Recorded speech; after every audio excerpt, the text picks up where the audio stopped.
So that's how it went in the garden. And now let's have a look at what happened on the PC. You'll see that I use a lot of different software, and it's going to look pretty complicated.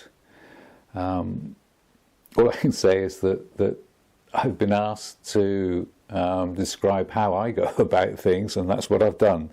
And the process I use is going to look pretty complicated to a lot of people. I have to say that I'm used to it, and actually I can get through a lot of stuff very quickly, and I think it's fairly effective too. But it is going to be a bit of a shock if you've not seen this sort of thing before. So, well, take what you can from it. If there are any bits and pieces that you find useful, that's great. If not, well, perhaps you'll just enjoy watching how I go about things. So, let's have a look at how it went on the PC. Okay, here we are on the PC. And I've loaded the aperture bracket sets and the post-focus videos into these folders, and this folder is where the end results are going to arrive. Let's look first at the aperture brackets. These come in 7s, so this starts as we can see over here, 2.8 for 5.6, 8, 11, 16 and 22, and then it goes round, does it again. So what I do for each subject, I'll look through these, have a quick look through, and I'll try and find something that appeals to me. And if I go through one of these from the beginning, the top here is out of focus, so is the back.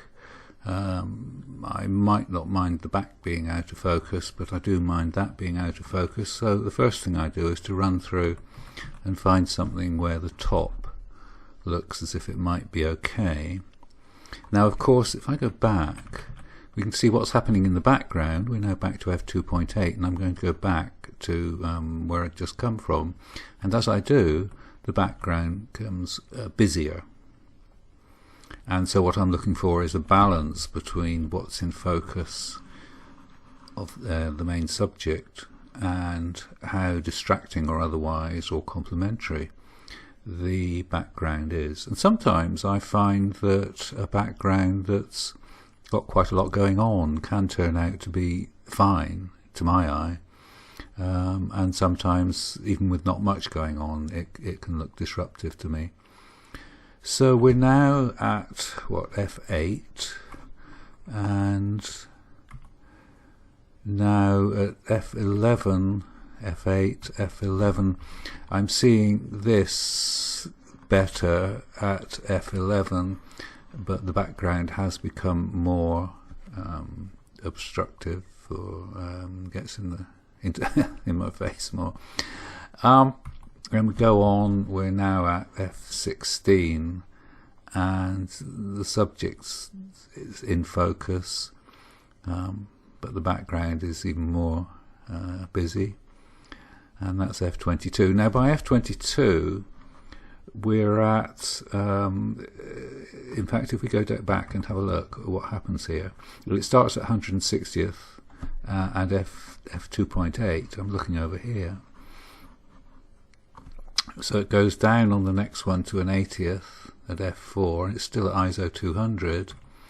Then it's going to hold it at an 80th, so it's then going to ISO 320, ISO 640, still at an 80th, ISO 1250, we're at f11, f16, ISO 2500, and now the camera went down to a 40th of a second because I didn't want the ISO to go above 3200. So the camera is setting the shutter speed and the ISO for each of these 7 captures individually. So I'll go through these and I'll look at them, and if I find one that I think might work, I'll have a go at it, and I will have a go at one in a minute. So here's the second one, and by the way, with this one, I think there might be one back there, where are we, F11, that I might try, although in this particular one the top there isn't looking so good. In one of the previous ones, yeah, that's looking better.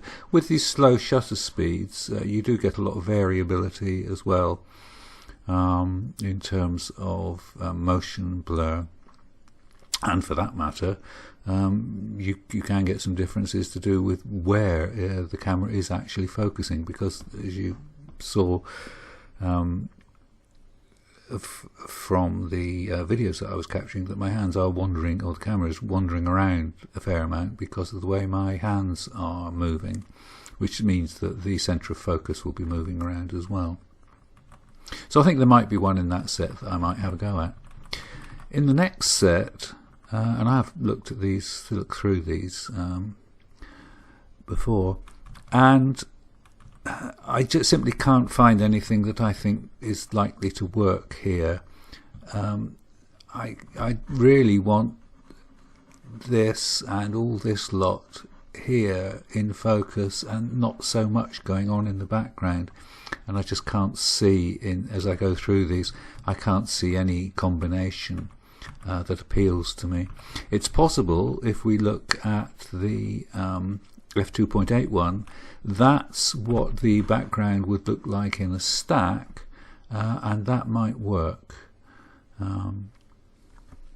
But as an individual image, I couldn't find anything that I thought would work. So here's the third example, and this is one that I'm actually going to work through. So if we go through from f2.8 onwards,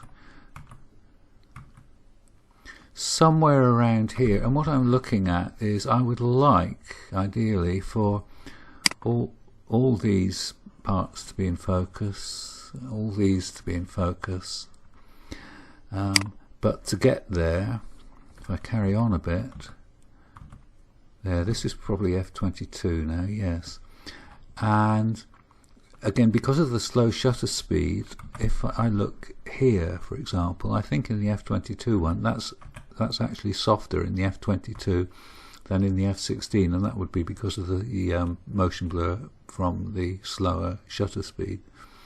Because this is another one where it got to ISO 2000 at f16, and it put the shutter speed down from an 80th to a 50th for the f22 one. And I work in light quite a lot, that gets me to the point where the shutter speed does eventually, for the f16 perhaps and the f22 one more often, the shutter speed will get slowed down, at which point it's more difficult to get a decent looking image, a decently sharp image out of it. So if we go back, let's carry on, go on through. There, that's the end now. So if I go back, and I'm thinking that this looks fairly good. This is what? This is f11. The background, well, there's plenty going on, but I don't think I can get it softer. Now, this is at f8, and I'm looking up here, and these have gotten rather softer than I like. So I go back to f11, and these are still a bit soft, but yeah,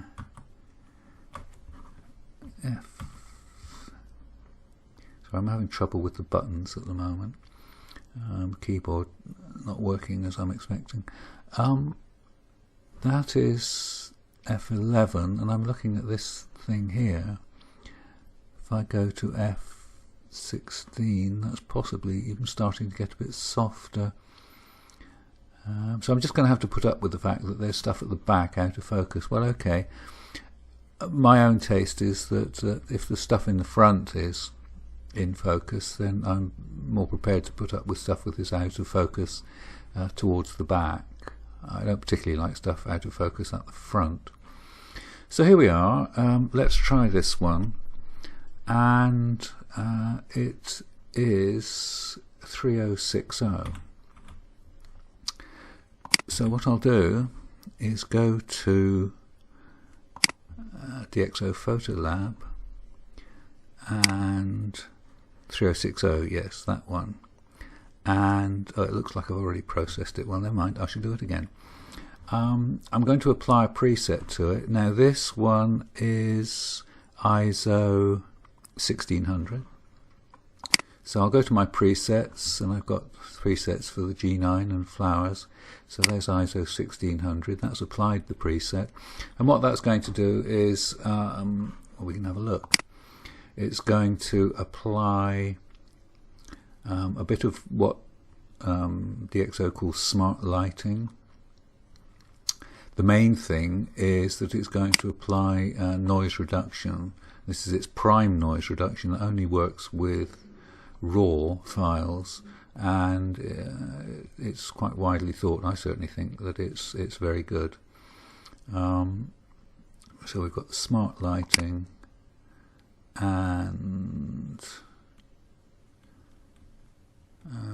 it's not doing well. It's got this thing called lens sharpness, which it's doing, which may take some account of the effects of diffraction at smaller apertures like the one I'm using here, and it's correcting geometric distortion.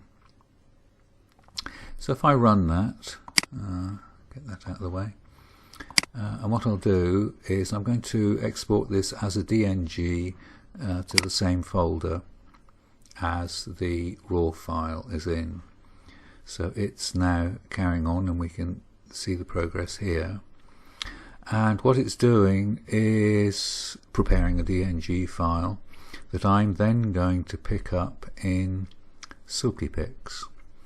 Now the main reason for using Silky Picks is that I think it handles highlights very well, and these are quite light. They may not be problematic, but I often find that using Silky Picks can help. So if I go to Silky Picks and then look in the aperture brackets section, and we should find that there is a DNG, there it is. And what I'm going to do here is apply a Silky Picks preset, and we'll apply that one. Now what that's doing, that's what it looks like before the preset's applied, and that's what it looks like afterwards. It's perhaps dimmed it down a bit too much, and I can alter that by just altering the parameters. Generally speaking, I just let the DxO Photo Lab and the Silky Picks adjustments run with the parameters as they're set, because I can make other adjustments then in Lightroom to the final tonality. As it happens in this case, I have turned down the highlight reduction a bit, so it's not quite as strong, but even so, it's still, that's as it was before the highlight reduction was applied, and that's afterwards. So what I'll now do is produce a TIFF file. So we started here, we started with a raw that went into Photo Lab. That produced a TIFF, that produced a DNG file, which we picked up in in Silky Picks, and now there's going to be a TIFF going into Lightroom. So if we go into Lightroom and we synchronize this folder, and it says there's nothing new there. That's a bit unfortunate. Why would that be? Right, I'll be back in a second. And the reason that I couldn't find one to load in was because I'd done it already, and so Lightroom thought it was already there. So here is the TIFF file that I did earlier, and so this has been through Photolab and Silky Picks. Now in Lightroom I will probably try, let's set it back to this is how it would have come into Lightroom. I quite often try auto on it just to see what it does, and then may make other adjustments with for example, the exposure, or adjust the highlight shadows. I quite often increase what Lightroom refers to as texture and give it a bit of dehaze as well. It's not to do with haziness so much as it just alters the tonality in a way that I like. Clarity has a similar effect. And I might well turn the vibrance down. Lightroom has a tendency to turn the, you can think of it as saturation essentially, but the vibrance up more than I'm comfortable with. And what I'll often do in Lightroom is to crop, and I might pull that in just a little bit. Then for example there's this one bright area down the bottom here which is annoying me, so I might for example paint in some highlight reduction just in that area, which might or might not work. There we go, that's toned that down a bit, or the highlights of it down a bit, so it's a better fit with the tonality of the rest of the outside now. So obviously what one does at this stage is very much a matter of personal taste, and it also depends upon the image and how it's come out at this point. So what I'll do is export this one, and I'm going to put it in a subfolder, and I'm going to make one that's 1300 pixels high. That's now done. So if I go and have a look in here, I've got this image, and what I'm now going to do is to put that into Topaz Denoise AI. So I'll drag that into there, into there, and I'll turn the settings right down, and that's going to smooth out the background a bit and make it a slight, on the left is not processed by Topaz, on the right it is, and you probably won't be able to see the difference on the video. It's quite subtle. I don't like it doing too much, but if we look at this area here, this little flower or whatever it's called, stamen or whatever, that, again, I don't know if you're going to be able to see that, but it's very slightly clearer. And by the way, I've got my screen running in a suboptimal resolution here. It's actually a 1440p screen. I've got it running in 1920 by 1080, so I can capture the whole screen for the video. So in fact it's not showing up as clearly as it would normally anyway. But there we are. I quite often apply these days this Topaz thing quite with low settings. So if I save that, what we've now got when this is finished, I don't know why that took a long time to start. We've now got this one, which I will put into the folder that I was going to, oh there it is, right, I'll just move that into there. So we've got one thing in there at the moment. Now let's compare and contrast with what we can do with a focus, with focus stacking.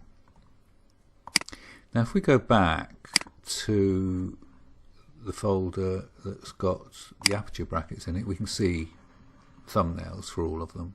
This is in Faststone Imager. If I do the same thing here, now let's just delete those two, which is what I was working on earlier. We've got the videos, but we can't see thumbnails for them. That's because they're 6K videos using the H.265, I think it is, protocol, whatever it's called, format. And Faststone, like a lot of other applications, can't read that. So in order to get some idea of which is which, I have to use something else, and I'm using Panasonic's Photofun Studio for this, which lets me see them. And what this lets me do is that I can just double click on one of these and have a quick look at the video to see how much movement there is in it, whether it looks as if it's framed nicely, whether there are any obvious problems with it. So I'll look through them all. In this case, I'm going to use, and I looked through them all earlier, I'm going to use this one here. It's 3064. Let's just have a quick look at it. So that's what we're going to use. Let's just do that again with that out of the way if possible. Oh, go away. Oh, and now it's looking horrible. Anyway, that's the one that we will try stacking. Now I'd like, here's the Helicon Focus, which I use for the stacking. In fact, I'll close that and open it again. And I'd like to just drag that file in from Photofun Studio, but it won't let me do it. So I have to remember what the file name was, which was 3064, and go to Faststone and drag it in from there.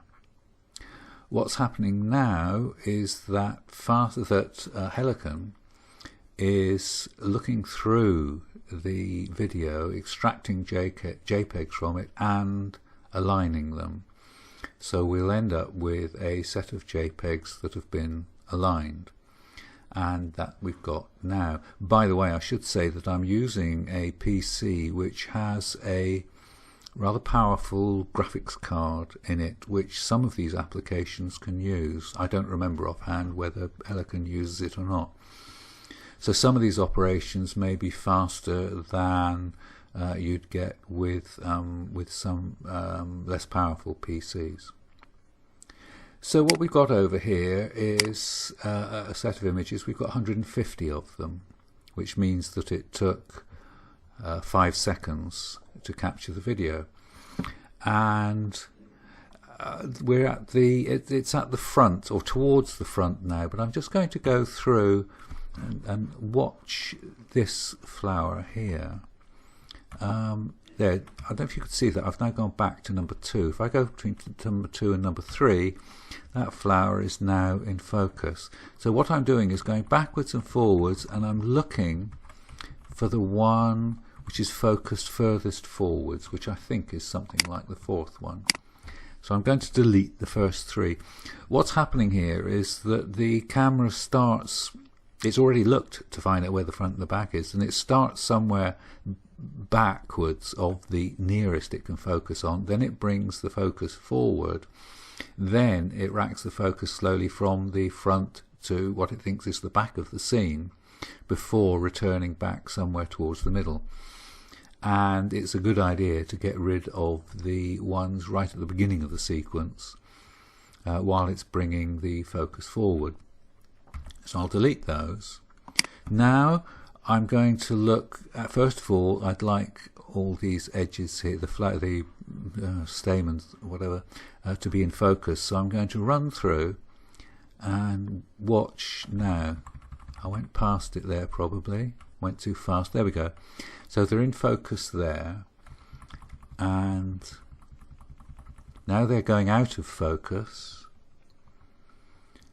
and if I keep going, I'm looking at, for example, here, this leaf, the front part of it's in focus, but the back part is definitely out of focus. and I'd rather not have a transition like that, so I moved further back, and now that's going to be in focus right to the back. And that is, I've also been looking at this thing as well, and it's a case of trying to judge where how you're going to end up with, or trying to arrange it so that you end up with something that you like the overall look of. And this can be sort of hit and miss, and of course it might not work anyway. I'm now going to try, what I'm going to do first is to delete everything after the one that I've just got to, because I don't want the rest. So they go, and I've now got 46 of them. I think I've done this wrong. 49, no, perhaps that's right. I'll go with that. I've got 46 frames, which I'm going to try stacking. There are 3.5 methods.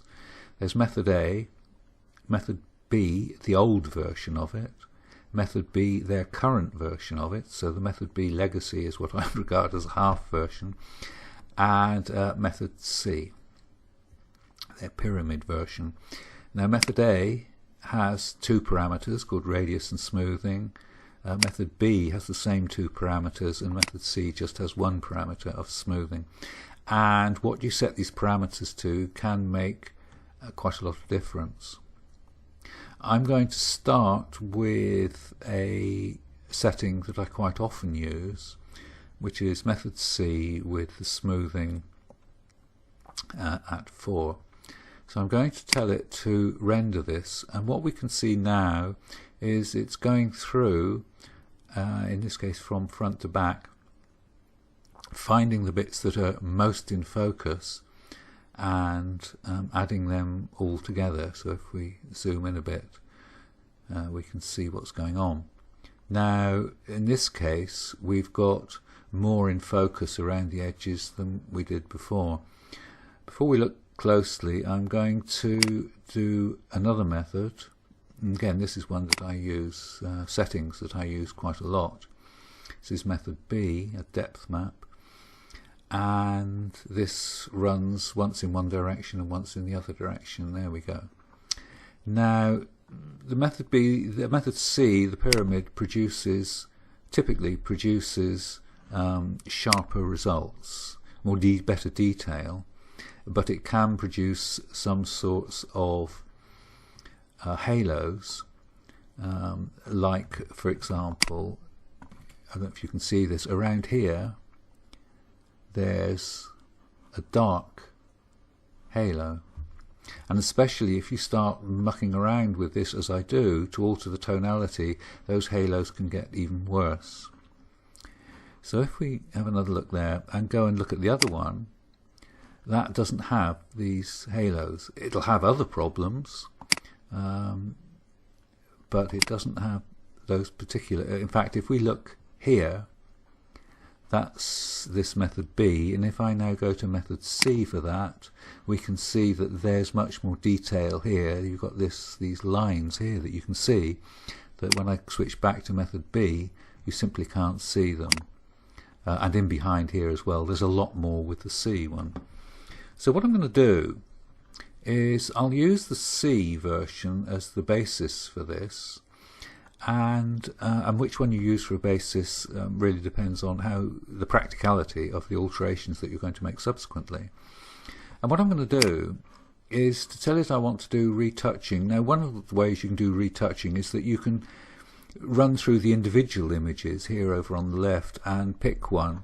If I do that, for suppose I said I'd like the one from which this was produced, and you can see the circle over on the left, and if I click, what's there on the left will be transferred over to the right. And so I could try doing that, but that's not necessarily going to cure the problem. I suppose it might. Yeah, that's better than it was. The other thing that you can do is, and in fact I might have just spoilt something here, I'm not sure if that was there before, so what I'll do is say I want to, there we go, I'm saying I want to delete what I just did. At the moment we can see here that there's a nasty bit that I've accidentally put in, so I've undone what I did there. Another thing you can do though is get yourself to the right place, is rather than taking it from an individual image across onto the stacked image, you can use another stacked image. Now we noticed that the other one, which is now on the left,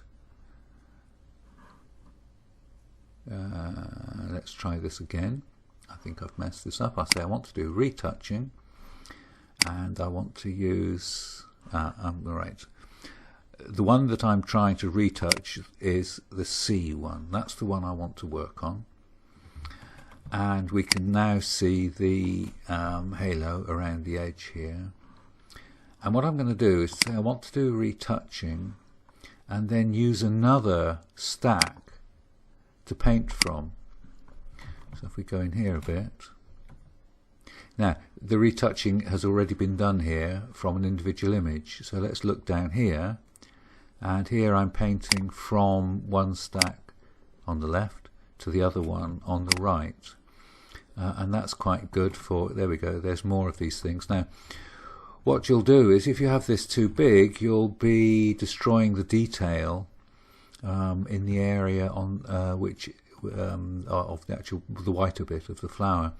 So there's a judgment as to how big you make this, and now we're getting a nasty effect because I can see a line, and I think I may have done the wrong thing there.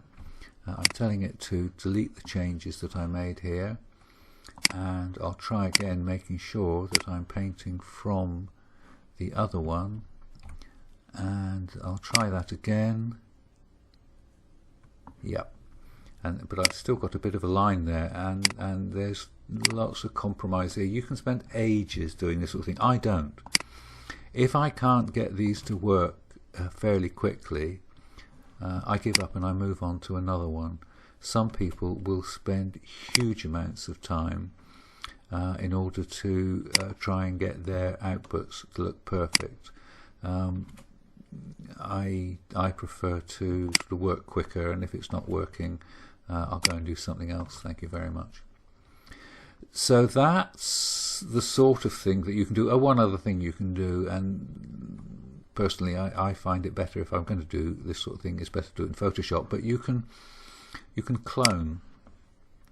I'm not sure this is terribly well implemented here, to be quite honest, but I always get confused as to which is the source and which is the destination, and that seems to change, which is rather confusing. But you can pick an area and then use that to paint somewhere else. So obviously I wouldn't actually want to do it like that, but you can see the sort of effect that you get. You can use cloning, and you can, by altering the color tolerance, if the color tolerance was low, that would mean, now I'm sort of painting over, let me put the color tolerance back up again. So now everything that's in the source area up here will go into the destination area and make a real mess of it. If you turn the color tolerance down, then it will be looking, it's greenish in the source area, and it will be only painting into the greener areas in the destination. So you can use you can use cloning here. The advantage I find of cloning in Photoshop is that you can apply a selection, a smart selection or whatever in Photoshop, and then the cloning only works inside that area, and I find that a more convenient way to work. So that's the result that we've got. Obviously, you know, it isn't finished, but we'll use that for now. And I'll save this, and I typically adjust the name, so it's 46 frames, and it's based on method C with a parameter of 4 plus On the outside, so outer, I've used method B with parameters 26 and 4. And I'll save this into the same folder. Now I've now got a choice. I can either go to Silky Picks and pick that up in Silky Picks and apply parameters like I did before, which I might do here. Now that has really done a horrible thing to the tonality. I might either say, well, actually, I'm not going to bother using Silky Picks in this case, or I might just turn the effect down. It might be that actually I do want some of what Silky Picks can provide. When I say it's good at pulling highlights down, what I mean is that it will pull the highlights down and do quite a good job of retaining the colour that ought to be in there, and say that's one of the reasons I use this. If we compare, let me just do this a bit stronger. Okay, that's what it's like. Again, I don't know if you're going to be able to see this difference. That's what it was like without doing anything in Silky Picks, and that's what it's like with. And again, that might be a bit dull now, but we can alter that in Lightroom. So it's a question of judgment and choice. And you're probably not going to be using any of this particular software anyway. So post-processing is a matter of taste and judgment, whatever software that you're using. So I may as well develop this one, and then we'll be able to pick it up in Lightroom when it's cooked. Okay, if we go to Lightroom and we tell Lightroom to synchronize the folder, and I think it's probably not going to find it because it's been done already. Oh yes, this is one of the things that's inconvenient because of the file structure that I've used. It's actually going to try and import the videos, and in fact it's not found. Oh yes, it has. Here they are. So what I want is just to pick up those two. With the file structure that I use normally, I don't run into this problem. So I'll import those two, and there it is. Yeah, that's SP9. Yeah, that's the one here that's been through Silky Picks. So if we have a look at that, then I'll try see what happens if I apply auto to it. Maybe. What I'll do is again pull the highlights down. And again, this is something which is best done slowly and with due consideration. But I'll give it a crop, pull that in a bit, and let's just save it like that for now. Obviously, I could make various other changes to it if I was so inclined. And sometimes I will pop out to Photoshop. For example, I sometimes get the situation where I haven't left quite enough space around the edge, typically on one side, and I really don't want to pull the other side in as far as, let's just suppose for the sake of argument that what I'd actually ended up with was something like this, where there isn't really as much space as I'd like on that side, and it's asymmetric in terms of the amount of space on one side and the other. What I'd really prefer is that I'd got that a bit wider. So sometimes what I do is I'll go out to Photoshop and I'll just take this edge here and I'll stretch it out a bit and maybe contract that one a bit in order to get a composition that I like better. So what I'll do, I won't bother with anything like that now. I'll go back to the previous crop and I will export this to the same place as the previous one went. And if I can remember where that is, that's probably here, and I'll copy that across to where I put the aperture bracketed one, and we can do a comparison between the two. So this is the aperture bracketed one, and this is the focus stacked one. So the focus stacked one, if we look over here, the focus stacked one has those in better focus at the same time as the background is more out of focus. Oh, and there's one other thing I haven't done yet. I will, well, I won't bother doing it now, but I would typically do what I did with the other one, and to put it into Topaz denoised AI, but I won't bother doing that now. So there we have two versions, aperture bracketed on the left and focus stacked on the right. And if you look carefully at the photo stacked one, you will see imperfections. For example, up here I can see nasties. You might want to spend the time to get rid of stuff like that. You might not. I'm not, as I said, keen on spending an awful lot of time doing that sort of thing, and I generally don't bother.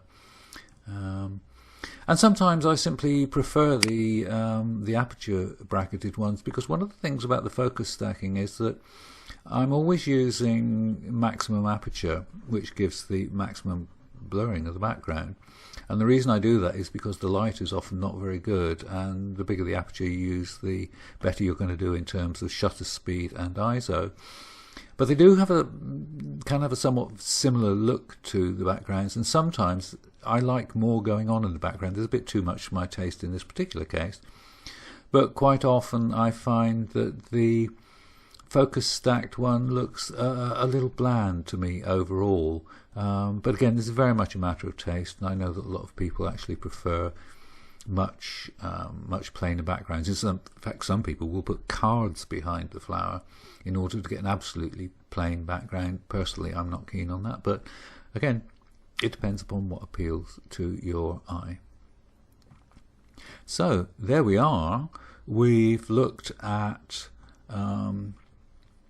my particular way of capturing images for close-ups of flowers and berries and so on, and my particular way of looking through them and processing them, choosing sometimes one method, sometimes another, with as much efficiency as I can manage to build into the whole process, but with a process which I'm sure is going to look horribly complicated to a lot of people. I have to say, I've got so used to it now that I can whip through this stuff really quite quickly. But if you haven't come across this sort of approach before, then you may be scratching your head a bit and thinking, yeah, well, maybe. So I'm not recommending this sort of approach, and you may prefer to use JPEG straight out of the camera, or you may prefer to use in-camera focus stacking if your camera does it. That's fine. Whatever works for you, and this is what happens to work for me, which is what I've shown you today. So that's all for now. Goodbye.